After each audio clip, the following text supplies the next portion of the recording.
ರಾಜ್ಯದಲ್ಲಿ ಇಡೀ ದೇಶದಲ್ಲೇ ಎಲ್ಲೂ ಇಲ್ಲದಂಥ ಒಂದು ರಾಜಕೀಯ ಅಸ್ಥಿರತೆ ಬಹುದೊಡ್ಡ ಸಮಸ್ಯೆಯನ್ನು ಉಂಟು ಮಾಡ್ತಾ ಇದೆ. ಮೊದಲನೇದಾಗಿ ಭ್ರಷ್ಟಾಚಾರದಿಂದನೇ ಭಯಂಕರ ಭ್ರಷ್ಟಾಚಾರದಿಂದ ಜನ ತತ್ತರಿಸಿ ಹೋಗಿದ್ದಾರೆ. ಅನೇಕ ಕಡೆ ವಿಶೇಷವಾಗಿ ಬೆಂಗಳೂರಿನಲ್ಲಿ ಮನಿ ಪರ್ಮಿಷನ್ನು, ಮನಿ ಮುಕ್ತಾಯ ಸರ್ಟಿಫಿಕೇಟ್ ಪರ್ ಸ್ಕ್ವೇರ್ ಫೀಟ್ ಲಂಚ ಫಿಕ್ಸ್ ಮಾಡ್ಯಾರ. ಇದರೊಳಗ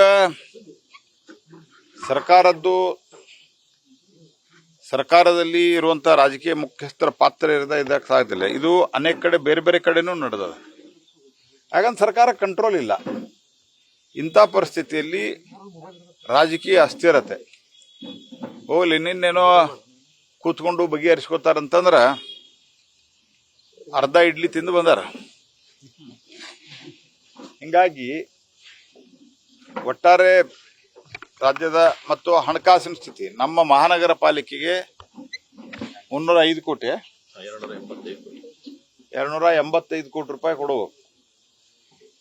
ಭಾರಿ ದೊಡ್ಡ ದೊಡ್ಡ ಮಾತಾಡ್ತಾರ. ಪೌರ ಕಾರ್ಮಿಕರಿಗೆ ನೇರ ವೇತನ ನಾವು ಮಾಡಿದಂತ ಅದ್ರ ದುಡ್ಡು ಕೊಡ್ತಾ ಇಲ್ಲ. ನೇರ ವೇತನ ಅಂತ ಹೇಳಿದಾರೆ, ಅದ್ರ ದುಡ್ಡು ಕೊಟ್ಟಿಲ್ಲ ಮಹಾನಗರ ಪಾಲಿಕೆಗೆ. ಹೌದಲ್ರಿ? ಹೆಲ್ತ್ ಚೇರ್ಮನ್ ಇದ್ರು ಮನೆ ತನಕ ಇವರು.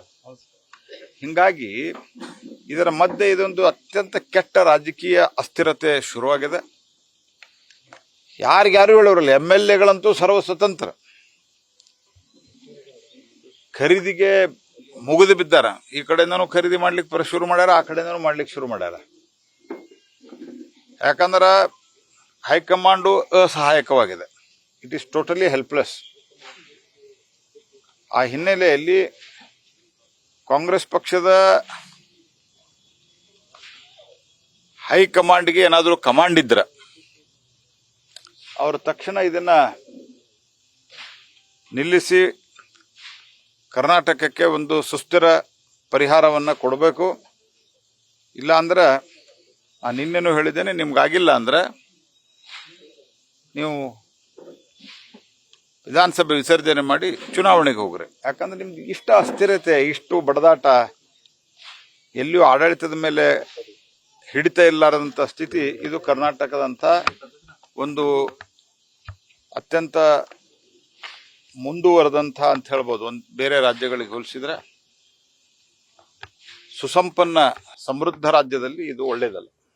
ಆಲಿಸ್ವೆಲ್ ಅಂತ ಹೇಳ್ತಾ ಇದಾರೆ ಇಬ್ರು. ಒಗ್ಗಟ್ಟಿನ ಮಂತ್ರ ಜಪಿಸಿದ್ದಾರೆ. ಈ ಒಗ್ಗಟ್ಟಿನ ಮಂತ್ರಿ ಏನ್ರಿ? ಹೈಕಮಾಂಡ್ ಹೇಳಿದಂಗೆ ಇಲ್ಲಪ್ಪ, ಸಿದ್ದರಾಮಯ್ಯನವರು ಹೇಳ್ಬೇಕಾಗಿತ್ತು. ಇಲ್ಲ 2.5 ವರ್ಷ ಆಯ್ತು ನಾ ಬಿಟ್ಟು ಕೊಡ್ತೇನೆ ಅಂತ. ಇಲ್ಲ ಇವ್ರಿ, ಇಲ್ಲ ಸಿದ್ದರಾಮಯ್ಯನವರೇ ಸೀನಿಯರ್ ಇದ್ದಾರ, ಅವ್ರ ನೇತೃತ್ವದಲ್ಲಿ ನಾವು ಆರಿಸಿ ಬಂದಿವಿ, ಅವರ ಇನ್ನು 2.5 ವರ್ಷ ಮುಂದುವರಿತಾರ, ಮುಂದೆ ಅವಕಾಶ ಬಂದಾಗ ನಾನು ನೋಡ್ತೇನೆ ಅಂತ ಹೇಳಿದ್ರೆ ಅದು ಏನದ?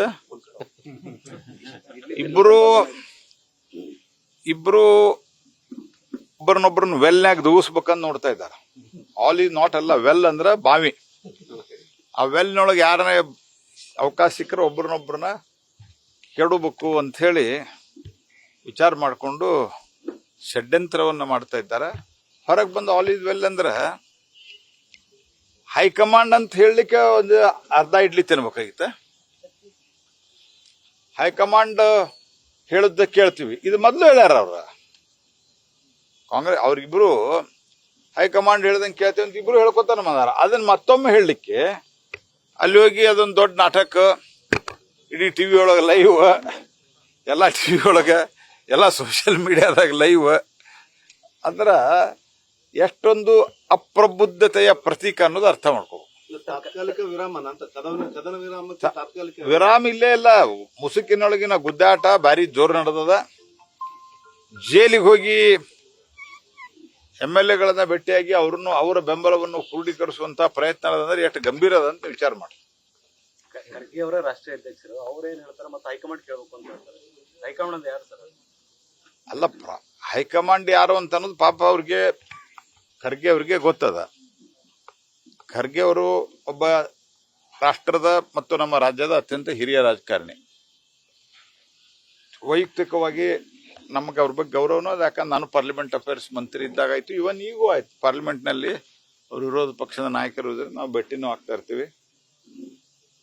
ಆದ್ರೆ ಅವ್ರದ್ದು ಏನೂ ನಡೆಯುವುದಿಲ್ಲ ಅನ್ನೋದು ಎಲ್ಲರಿಗೂ ಗೊತ್ತದ. ಅದಕ್ಕೆ ಅವರು ಸಹಜವಾಗಿ ಹೇಳ್ಬಿಟ್ರೆ ಹೈಕಮಾಂಡ್ ಕೇಳಿ ಹೇಳ್ತೇನೆ ಅಂತ ಹೇಳಿ. ಆಮೇಲಿಂದ ಅವ್ರಿಗೆ ನೆನಪಾಗ್ಯದ, ನನ್ನ ಅಧ್ಯಕ್ಷರನ್ನ ಹಿಂಗೆ ಹೇಳಬಾರದು, ನಡೆಯುವುದಿಲ್ಲ ಅಂದ್ರೂ ಹೇಳಬಾರದು ಅಂತೇಳಿ ಅವ್ರಿಗೆ ಫ್ಲಾಶ್ ಆಗ್ಯದ. ಅದಕ್ಕೆ ಈಗ ಸ್ಟೇಟ್ಮೆಂಟ್ ಚೇಂಜ್ ಮಾಡ್ಯಾರ. ಸೋನಿಯಾ ಗಾಂಧಿ ರಾಹುಲ್ ಗಾಂಧಿಗೆ ಮಾತಾಡಿ ಫೈನಲ್ ಮಾಡ್ತೇನೆ ಅಂತ ಹೇಳಿ. ಅಲ್ಲಿ ಏನಿದ್ರು ಸಹಿತ ಈ ನಕಲಿ ಗಾಂಧಿ ಮತ್ತು ವಾದರಾದ ನಡೆಯುವುದು ಪ್ರಿಯಾಂಕಾ. ಹಾಗಾಗಿ ಇವ್ರ ಪಾಪ ನಡೆಯುವುದಿಲ್ಲ. ಮತ್ತೆ ಇಲ್ಲಿ ಏನ್ ಮಾಡ್ತಾರೆ ಇವರು, ಇಲ್ಲಿ ಬಂದಾಗ ಇವ್ರು ಹೋಗಿ ಹೂಗುಚ್ಚ ಕೊಟ್ಮೇಲೆ ಅದನ್ನ ತಗೊಂಡು ನಾ ಅಲ್ಲಿ ಹೋಗಿ ಈ ಹೂಗುಚ್ಚ ಅಲ್ಲಿ ಕೊಡ್ತೇನೆ ಅಂತ ಹೇಳ್ತಾರೆ. ಅಷ್ಟಕ್ಕಿಂತ ಜಾಸ್ತಿ ಅವ್ರು ಏನ್ ಮಾಡ್ಬೇಕು ಪಾಪ. ಈಗ ರಾಜ್ಯದಲ್ಲಿ ಮೆಕ್ಕೆಜೋಳಕ್ಕೆ ಸಂಬಂಧಪಟ್ಟಂಗೆ ಹೋರಾಡ್ತೀವಿ, ಬಹುತೇಕ ಜಿಲ್ಲೆಗಳಲ್ಲಿ ಹೋರಾಟ ಇದೆ. ರಾಜ್ಯ ಸರ್ಕಾರ ಅತ್ಯಂತ ನಿಷ್ಕ್ರಿಯವಾಗಿರುವುದು ಇದಕ್ಕೆ ಒಂದು ಬಹುದೊಡ್ಡ ಕಾರಣ. ಕೇಂದ್ರ ಸರ್ಕಾರ ಯಾವ್ಯಾವ ಸಂದರ್ಭದಲ್ಲಿ ಇಂಟರ್ವ್ಯೂ ಮಾಡಬೇಕು, ಇಂಟರ್ವ್ಯೂ ಮಾಡಿ ನಾವು ದುಡ್ಡು ಕೊಟ್ಟಿದ್ದೀವಿ.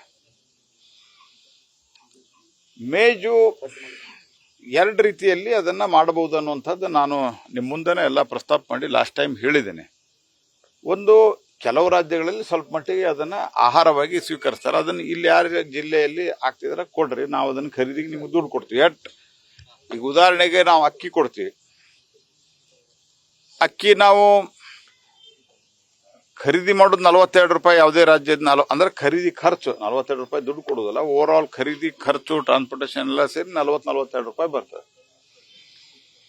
ಆ ರಾಜ್ಯಕ್ಕೆ ನಾವು ದುಡ್ಡು ಕೊಡ್ತೀವಿ. ಅಕಸ್ಮಾತ್ ರಾಗಿ ಖರೀದಿ ಮಾಡಿದ್ರೆ, ಉದಾಹರಣೆಗೆ ಹೇಳ್ತೀನಿ ನಾನು, ಈಗ ಬಂದಿರೋದು ಮೇಜಿನ ಸಮಸ್ಯೆ ನಂಗೆ ಗೊತ್ತದ. ರಾಗಿ ಖರೀದಿ ಮಾಡ್ತೀವಿ ನಾವು, ಅದಕ್ಕೆ 45 ರೂಪಾಯಿ ಅದನ್ನು ಕೊಡ್ತೀವಿ ನಾವು.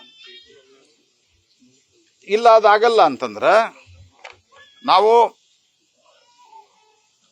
ಈ ಮೇಜ್ ಮೂಲಕ ಎಥೆನಾಲ್ ಉತ್ಪಾದನೆಗೆ ಅನುಮತಿನೂ ಕೊಟ್ಟಿವಿ. ಅವು ಯೂನಿಟ್ ಎಸ್ಟಾಬ್ಲಿಷ್ ಮಾಡಲಿಕ್ಕೆ ದುಡ್ಡು ಕೊಟ್ಟಿವಿ ಭಾರತ ಸರ್ಕಾರದಿಂದ. ಮತ್ತು ಅವರಿಗೆ ಎಥೆನಾಲ್ಕ್ಕೆ ಪರ್ ಲೀಟರ್ ಪ್ರೈಸ್ನು ಚೆನ್ನಾಗಿ ಕೊಟ್ಟಿವಿ. ಓನ್ಲಿ ಪರ್ಪಸ್ ಅವರು MSP ದರದೊಳಗೆ ಅವರು ಖರೀದಿ, ಮಿನಿಮಮ್ MSP ಒಳಗೆ ಖರೀದಿ ಮಾಡ್ಬೇಕಂತ. ಡಿಸ್ಟಿಲರೀಸ್ ಪಾಲಿಸಿ ನಾವು ಮಾಡ್ತೀವಿ. ಯಾವುದೇ ವಿಷಯ ಇರಲಿ, ಕೇಂದ್ರ ಸರ್ಕಾರ ಪಾಲಿಸಿ ಮಾಡ್ತದ, ದುಡ್ಡು ರಾಜ್ಯಕ್ಕೆ ಕೊಡ್ತದ.